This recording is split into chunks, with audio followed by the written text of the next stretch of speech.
Meet the brilliant voices and faces of young people behind the Youth Academy on Climate Adaptation and Leadership that has been sponsored by the Global Center on Adaptation in partnership with the University of Nairobi and the University of Groningen to build the capacity and skills of young people living in Kenya on how to develop and implement climate adaptation solutions within their communities towards building a resilient society and contributing to sustainable development for the current and future generations. And this is our first time where we're working together to create more awareness in the digital space, targeting young people in the society on how to be climate resilient and how to adapt and mitigate in the midst of this climate crisis that we are facing as the global south and also as the world. So join us and thank you. Hello everyone. My name is Joseph Ndiba, a master's degree graduate from the Institute of Climate Change and Adaptation. So to begin with, what is climate change? So climate change is the variations in the weather conditions of a place after a long duration of time, probably around 30 to 40 years, can be manifested by an increase in the severity and frequency of drought, increase in toughness or brutality of floods. We have seen that in various parts of the world. We have even seen that there is an increase in fire outbreaks, especially across the savannas. We have seen that we have got incidences of malaria. For example, in the highlands of Kenya, where the T-zones, malaria was not a common, or mosquitoes were not being able to inhabit those cool areas. But today, go to places like Kericho, Kiambu, towards the forested side, we have seen that malaria incidences are being reported in that area. All these are impacts of climate change. Ways of combating climate change as recognized by the Paris Agreement of 2015 are climate adaptation and climate mitigation. Climate adaptation is all about coming up with ways to adapt or to cope with the impacts, all anticipated impacts of climate change. For example, how do you ensure that you become resilient or you're able to withstand the impacts of a flood, of drought? What are some of the measures are you supposed to undertake so that to ensure that even as these impacts face you, you are able to withstand, you're able to cope with those impacts? That's what we call adaptation. Climate mitigation are measures which are geared towards reducing the emissions of greenhouse gases to the atmosphere or reducing the amount of greenhouse gases from the atmosphere. Because greenhouse gases have been found to be the ones which are causing climate change. The human induced causes of climate change, be it emission of greenhouse gases. So that's why we need to either adaptation and mitigation, whether you are from the global north or from the global south. However, the global south countries where Africa is are urged to adapt, whereas the global north, which are the major culprits or major emitters of these greenhouse gases, are urged to minimize the emission of greenhouse gases through climate mitigation. Hello, my name is Mburu and I am part of the Medical Students Association of Kenya. I serve there as the Secretary General, and I think it's really important for even those of us in other spaces such as healthcare to really invest in understanding what climate change impacts are looking like, and even more importantly, understand the importance of mitigation and adaptation. For us in healthcare, we're going to see new disease profiles, infectious diseases increasing, waterborne diseases increasing, malnutrition in cases where there's famine or drought. How can we ask questions as youth in our different fields to be able to address climate change, adapt to it, and mitigate it? Hello, my name is Maji Mazuri River. I'm a Pan-African youth champion, and I believe politics and governance does play a key role in terms of tackling climate change and enhancing adaptation in Africa. This is because, of course, politics and governance will play a big role in terms of the policy making we have. Moreover, in terms of the Conference of Parties, which is the COP, this year is COP29 at Azerbaijan, and of course, it's the world leaders that will be gathering together and making commitments for their countries as to how they will be participating in terms of ensuring they meet the requirements as per the Paris Agreement that had been signed years ago.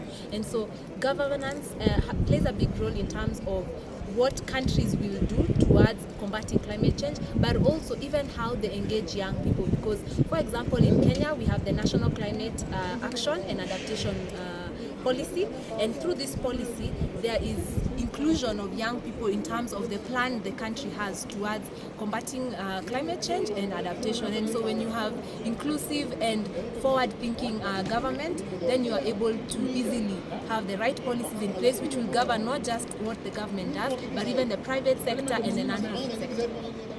My name is Burhanuddin Mohamud Simba. I am the founder of Mzingira Alliance. we are engaged in climate change advocacy and environmental restoration. At COP29, I am going to personally track on issues of intergenerational equity. We are concerned that as young people, the effects of climate change is being felt now.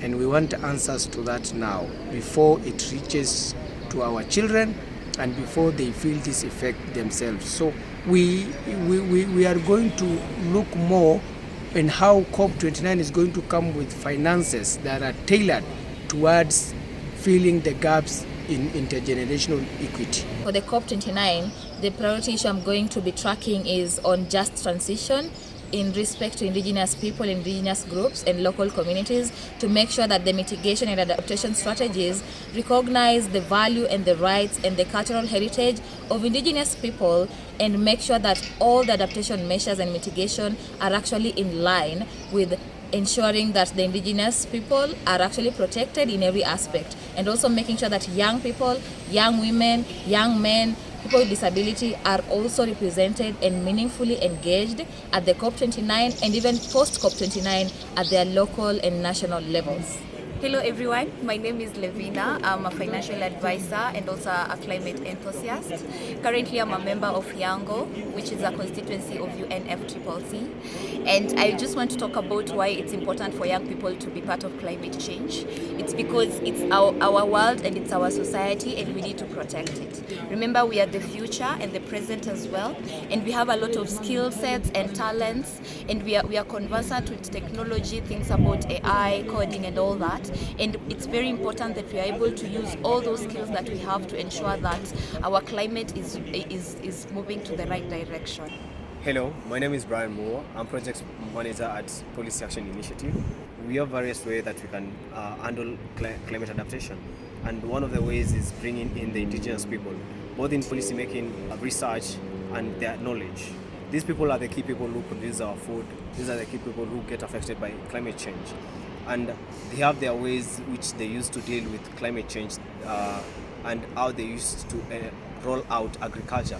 So we need to encompass the two knowledges, from the scientific knowledge and from the indigenous knowledge. This is very key, and that's why we push and advocate for regenerative agriculture.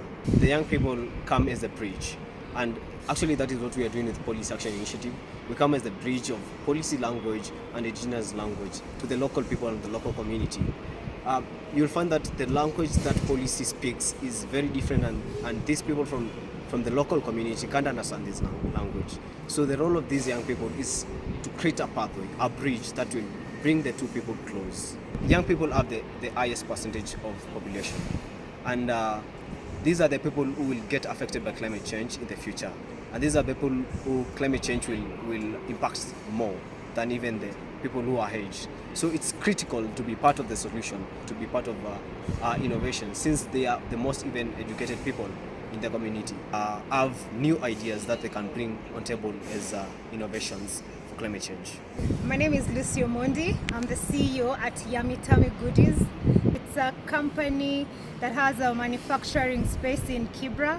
So we're doing value addition to peanuts. Tunatengeneza peanut butter and other variants of peanuts. Very nice, very healthy, very filling. Please go check us out on all socials, Yamitami Goodies KE on Facebook, Instagram. We have e-commerce. You can just type yamitamigoodies.ke and then you can be able to buy your products from that website. At GCA, they're teaching people on how to be climate resilient, to be able to adapt to climate changes.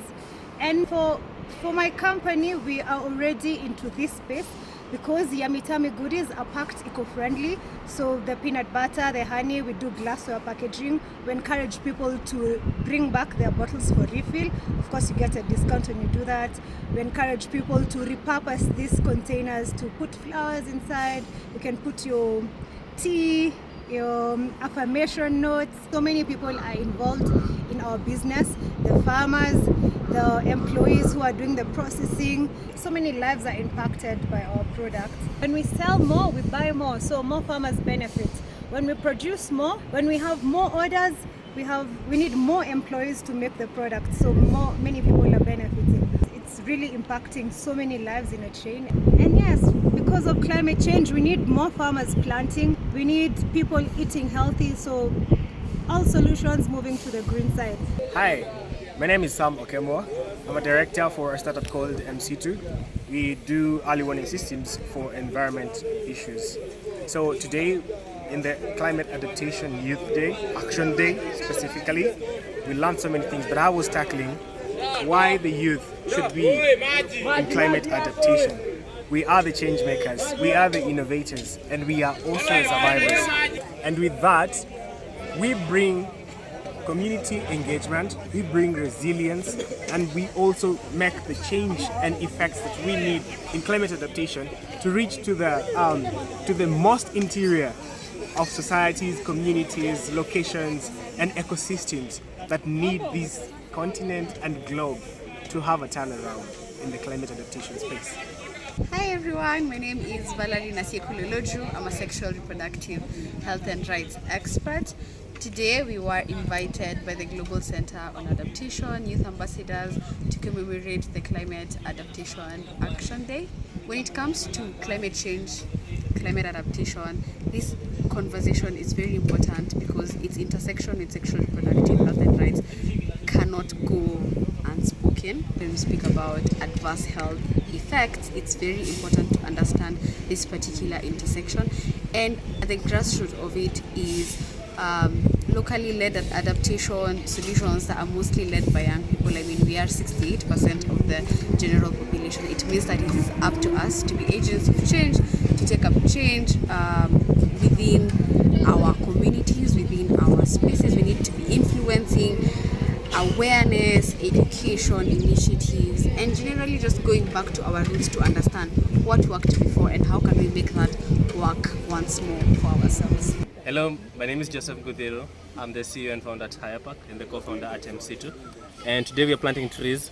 And basically, I think the role of youth in innovation is that we have unlimited potential within us. We have so much talent within the young people, and we understand this thing better than our predecessors.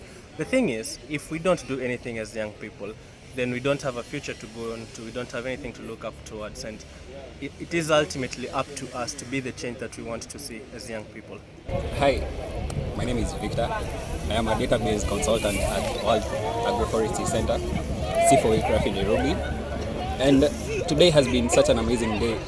I have listened to very intriguing conversations around climate change, and I'm so happy to be a part of the whole discussion. Yeah, so put your effort to action and let us combat and adapt to climate change. So what is the one key highlight for you from this training? From this training, I've understood that we need to drive actions that are local in our communities. We need to, simplify the solutions as well as make an effort to build resilience to adapt to climate change. High five. Hello, I'm Dennis from Youth Academy. Today we have come to teach the people in Kasarani about climate adaptation measures, climate resilience and adaptation. Then from here we are going to Maji Mazuri where we are going to plant trees and clean that river. Hi everyone, my name is Michelle Paris. I'm a youth ambassador from GCA, and one thing I've noticed today is that the youth play a really crucial role in adaptation, because if you look at this place, all this, it was made by youths. They were mobilized and they were able to transform this place from a dump site into what you see right now. This is food crops, these are fruit trees, and this is sustainable. And that's exactly what I'm advocating for. And through the knowledge I have gotten from the GCA Youth Adaptation Academy, I have been able to implicate whatever I have learned into the foundation I am running. It's called Tended Foundation, and we work to deal with indigenous peoples and local communities knowledge systems, especially in environmental conservation. And this is among the things that we're advocating for. These youths, the locals of this area, have been able to transform the area. Not only, we're not talking about waste management alone, we're talking about greening this area, we're talking about making food, fruit trees. This is very amazing, and this is exactly what we youth should be doing. Don't wait for something huge. You can start from where you are. Start from your home. Start from, instead of planting flowers alone, plant flowers and tomatoes. Start from, basically start within. So that's one of the messages I have received, one of the messages I've learned today, and I'm spreading it to you guys with love. Happy Youth Adaptation Day. I'm Sharon Samantha, an SRH and climate change advocate. Climate change has always been happening. It's only that for now, it's happening rapidly. And we as young people, we need to take action as soon as possible, because now we are having effects that we didn't take part in. These are the effects that are affecting us, things that were done way before we were born. And when I look at climate change and gender and how it relates, climate change makes women more vulnerable. In terms of when you have drought, they're the ones who will go for long distances to go fetch for water, even when it comes to accessibility to health. And so definitely their sexual reproductive health will be affected. Also in terms of during the migration, the climate-induced migration, the women are more susceptible to cases of sexual and gender-based violence. And also in the partial communities, when they have the drought and they've lost their livestock, they'll tend to marry off girls at an early age, because having livestock in their community is something that they treasure a lot. So you'll get child marriages, and now when you have child marriages, the harmful cultural practices like female genital mutilation is something that will follow. So for us as young people, we need to take action, because climate change does not just affect me, does not affect you, it affects us as a whole, and it needs a multi-sectoral approach to deal with the effects. My name is Farida Namelok. I work with Young Women Christian Association of Kenya. The reason why climate change is really important specifically for the youth is one, youth the future generations, and we need to come together as youth and find solutions so that we can have a better and sustainable environment. And youth have the skills and technology to provide adaptation solutions. What I'm doing as an individual, I'm working with the youth, women, and indigenous communities to ensure that they are part of the climate action, specifically through policy, lobbying, and advocacy, through public awareness, and also making sure that these groups attend the international conferences. And we are also making sure that they are part of these negotiations and these discussions, and they're included at the decision-making tables at the national level, regional level, and international level.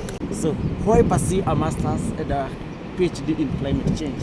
Climate change remains to be the biggest threat facing humanity in the 21st century. As a young person, we'll be here for a longer period as compared to our parents. It means as young people, we have got the power to get the skills which will help us guide or shape the fight against climate change across Africa. So through that in mind, I decided to pursue a master's in climate change and adaptation so that I can be able to contribute towards this noble call for a climate resilient future. So I'd also urge each one of us who has a passion about climate change, you can consider adding your skill set by pursuing a master's in climate change and adaptation, but ensure that whatever you learn, you're able to apply, you're able to start an organization, you're able to contribute towards the greater goal of combating climate change. More power! New and cutie beds! More power! More power to Youth Adaptation Day, more power! More power!